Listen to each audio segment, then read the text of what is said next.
বাচ্চা সরাসরি দাঁড়ান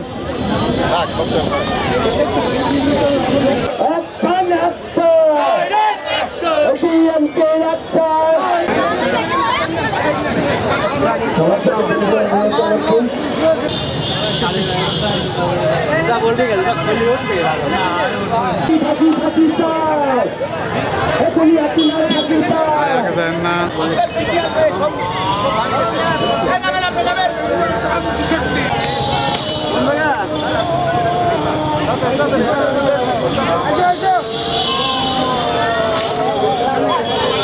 আমি সর্বপ্রথম এই বিজয়ের মাসে আমাদের নেতা শহীদ প্রেসিডেন্ট জিয়াউর রহমানকে গভীরভাবে শ্রদ্ধা করছি এবং যারা শহীদ হয়েছিলেন ৩০ লক্ষ মা বোন তাদের প্রতিও আমি শ্রদ্ধা করছি এবং এই ১৭টা বছর আন্দোলন সংগ্রামে আমাদের দলীয় এবং বৈষম্য ছাত্র এবং আরও অন্য দলের যারা শহীদ হয়েছেন, গুম হয়েছেন, হত্যা হয়েছেন, নির্যাতিত হয়েছেন, শহীদ হয়েছেন তাদের আত্মার মাগফিরাত কামনা করছি এবং তাদের প্রতি শ্রদ্ধা জানাচ্ছি।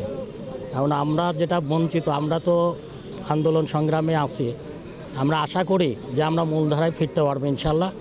আমাদের সর্বোচ্চ হাইকমান্ড তাদের দৃষ্টি করছি, আমরা প্রত্যেকটা প্রোগ্রাম করে আমরা প্রমাণ করে দিচ্ছি কুষ্টিয়াতে যে বঞ্চিতরাও কুষ্টিয়াতে আছে ইনশাল্লাহ, আমরাও প্রোগ্রাম করতে পারি এবং আমরা থাকবো ইনশাল্লাহ। যতদিন পর্যন্ত আমরা মূলধারায় না ফিরব ততদিন আমাদের এই শান্তিপূর্ণভাবে আন্দোলন চলবে ইনশাল্লাহ।